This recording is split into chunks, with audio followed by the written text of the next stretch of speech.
Bahujan Samaj party का जब प्रदेश में उदय हो रहा था, जब शुरुआती दौर था, तब एक महत्वपूर्ण किरदार आपका बसपा में भी रहा और बसपा में कैबिनेट मंत्री के रूप में आपने, जब बहुमत की सरकार थी और उसके पहले की सरकारों में भी कैबिनेट मंत्री के रूप में अपनी भूमिका निभाई।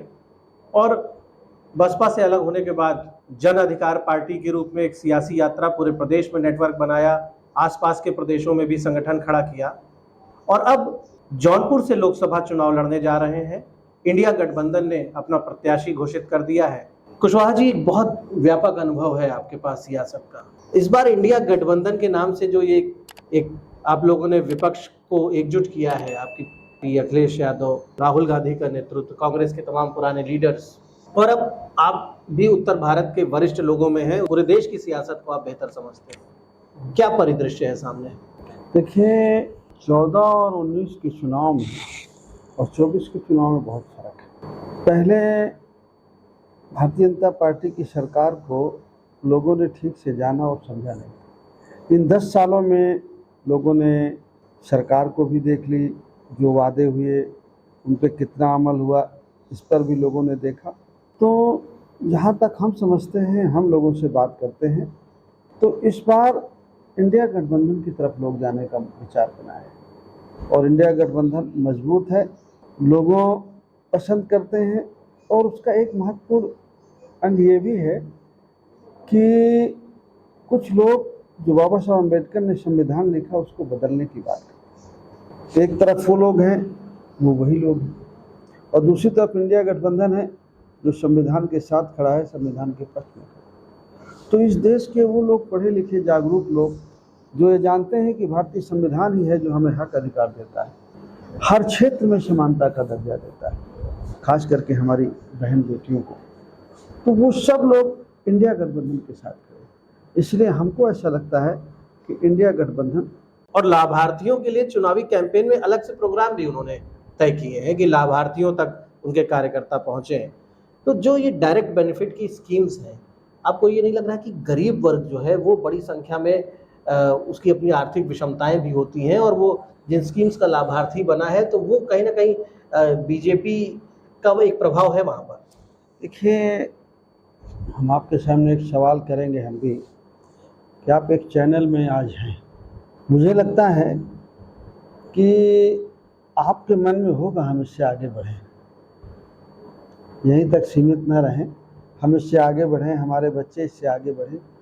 कौन इस देश का नागरिक जो 5 किलो अनाज पर जिंदा रहना चाहता है, एक कॉलोनी पर जिंदा रहना चाहता है? वो चाहता है कि मेरे बच्चे पढ़ें, अच्छी शिक्षा पाएँ, पढ़ लिख करके रोजगार मिले, उनका नाम रोशन हो, देश का नाम रोशन हो, उनके माँ बाप का नाम रोशन हो, जीवन के हर पहलू में उन्हें आगे बढ़ने का मौका। कोई माँ बाप भी नहीं चाहता कि हमारा जीवन 5 किलो अनाज में, फिर हमारे बेटे और बहू का 5 किलो अनाज और कॉलोनी, फिर उसके बेटे बहू तो क्या 5 किलो अनाज कॉलोनी हमारा जीवन, उसका बेटा डॉक्टर इंजीनियर नहीं बनना चाहिए, वो टीचर नहीं बनना चाहिए। आपको ऐसा लगता है कि इस 5 किलो का असर है?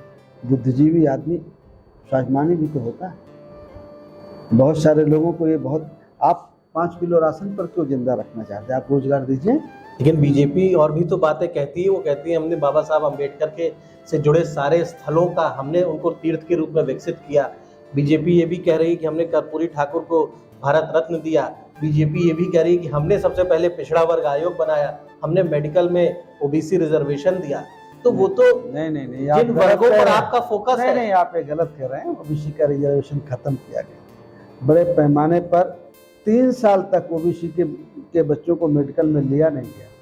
ये बीजेपी का कहना है, ये हम बता रहे हैं आपको, कहने से क्या होता है। यहाँ पर जितने यूनिवर्सिटियों में भर्ती हुई, ये कह करके मना कर दिया गया, कैबिनेट में लिया गया कि एससी और एसटी और ओबीसी के बच्चे अच्छे है ही नहीं, पढ़े लिखे है ही नहीं, इसलिए उनके पद को ख़त्म करके जनरल से भर लिया जाए। ये तो सारे सबूत हैं, तो इस पर वे सब लोग जान रहे हैं, समझ रहे हैं, इस पर नहीं। लेकिन हम ये जानते हैं कि चुनाव का मुद्दा रोजगार पर है, बहुत बड़ा मुद्दा है, महंगाई पर है, शिक्षा पर है, किसानों की समस्याओं पर है।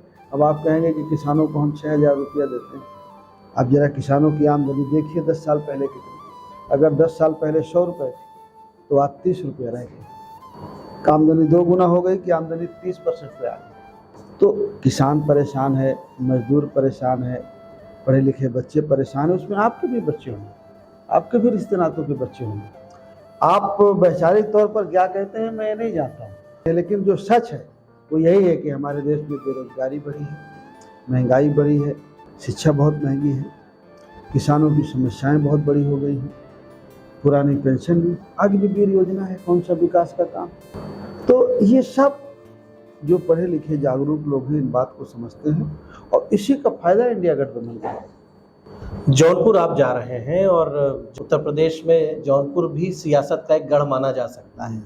जौनपुर के लोग यहाँ से लेके मुंबई तक, और कृपा शंकर सिंह खासतौर से मुंबई से जौनपुर आए हैं, जिनसे आपका मुकाबला बताया जा रहा है। खैर, जौनपुर के लोग बड़े मेहनती हैं, उनके दम पर मुंबई की संपन्नता की भी चर्चा होती है। तो जौनपुर की क्या तैयारी है? देखिए, जौनपुर बहुत पढ़े लिखे और जागरूक लोगों का जिला है और समाजवादियों का गढ़ रहा है। अगर आप देखेंगे, ध्यान से नज़र डालेंगे, बहुत कम समय ऐसा है जिसमें समाजवादियों का कब्जा नहीं रहा। तो समाजवादियों का कब्जा है, बाबा साहब अम्बेडकर के मानने वाले लोग हैं, संविधान में आस्था रखने वाले लोग हैं। तो हमें पूरा भरोसा है कि वो लोग संविधान के पक्ष में, बेरोजगारी के मुद्दे पर, महंगाई के मुद्दे पर, किसानों की समस्याओं के मुद्दे पर लोग वोट करें। आपने किसानों की बात करी, युवाओं की बात करी। निश्चित तौर पर ये बड़े विषय हैं। भारत दुनिया की सबसे बड़ी जनसंख्या वाला देश हो गया है और इसके साथ ही साथ युवाओं की भी सबसे बड़ी जनसंख्या है। और जाहिर सी बात है, जब युवा सर्वाधिक हैं तो दुनिया में बेरोजगार युवा भी, या ऐसे युवा जो अपने मन का रोजगार नहीं पा रहे हैं, उनकी संख्या सर्वाधिक होगी। लेकिन क्या प्लान है युवाओं को लेकर, किसानों को लेकर? मन में क्या विचार है? किस तरह से इनको समृद्धि और स्वाभिमान की ओर जोड़ने की बात है? वो तो एक ही रास्ता है कि जब आप रोजगार पैदा करिए और लोगों को काम दीजिए, तो जब चेंज आएगा, गवर्नमेंट बनेगी, तो हमसे बहुत जागरूक लोग हैं, बहुत समझदार लोग। अभी आप इंडिया गठबंधन में कांग्रेस का मैनिफेस्टो पढ़ें, उसमें आपको सारी चीज़ें मिल जाएंगी। समाजवादी का पढ़ें, और 30 से 40 लाख तो सरकारी पद खाली पड़े हैं सेंट्रल गवर्नमेंट के, जो संविदा में भी कुछ रखने को कहते हैं लेकिन रखे नहीं गए। और मेरी समझ से आप कैसे भी सवाल करें, लेकिन आप इससे सहमत होंगे कि 30-40 लाख पद खाली में नौकरी दे रहे हैं, जहाँ 50,000 है तहाँ आप 10,000 में काम कराना चाहते हैं। और देश का लगभग 16-17 लाख करोड़ रुपया कुछ लोगों का माफ़ कर दिया गया। तो ये आजकल जो जागरूक लोग हैं, जौनपुर जैसे लोग, तो निश्चित तौर पर देश का चुनाव। अच्छा, ये संविदा की जो प्रथा है और आउटसोर्सिंग की भी एक प्रथा शुरू हो गई है, मुझे लगता है युवा शक्ति का इससे बड़ा अपमान कुछ नहीं होगा कि 8,000 रुपये महीने में युवाओं को काम करने पर विवश किया जा रहा है। और कहीं कहीं आउटसोर्सिंग कंपनियां उनकी मंथली सैलरी में से भी पैसे काट लेती हैं, उनके हाथ में 5-6 हज़ार रुपये आता है। तो ये युवा शक्ति का इतना बड़ा अपमान और शोषण, और ये कई वर्षों से हो रहा है, तमाम सरकारों में हो रहा है। और मुझे लगता है कि आप बड़े सीनियर लीडर हैं, आप क्या सोच रखते हैं कि एक तरफ तो गवर्नमेंट कहती है कि देश में बड़ी संपन्नता आ रही है, जीडीपी बढ़ती जा रही है और हम तीसरी आर्थिक महाशक्ति बनने जा रहे हैं, यानी पैसे की कोई कमी नहीं है देश में। दूसरी तरफ युवाओं को जो पैसा मिलना चाहिए, सारी कटौती उसी पे हो रही है।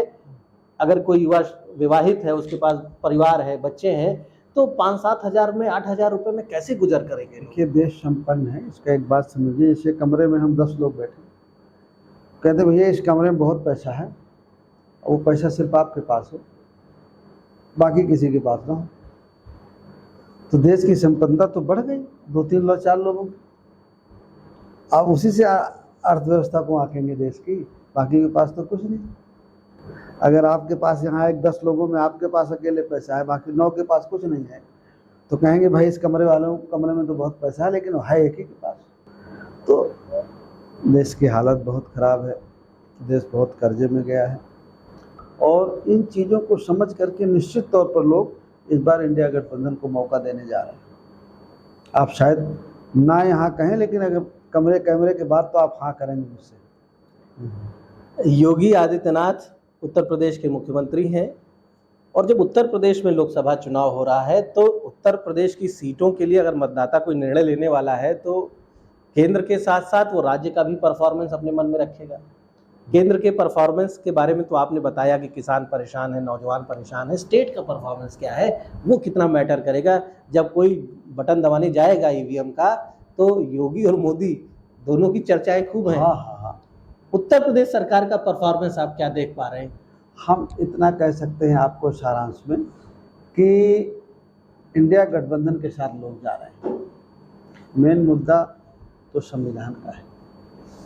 एक तरफ वो लोग हैं जो संविधान को बदलना चाहते हैं, एक तरफ वो लोग हैं जो संविधान को टिकाए रखना चाहते हैं। ये मेन चुनाव तो इसी बात का, तो निश्चित तौर पर इंडिया गठबंधन के साथ। कुशवाहा जी बड़े अनुभवी नेता हैं और आप सवाल कुछ भी करिए लेकिन जवाब क्या देना है वो इन्हें पता है।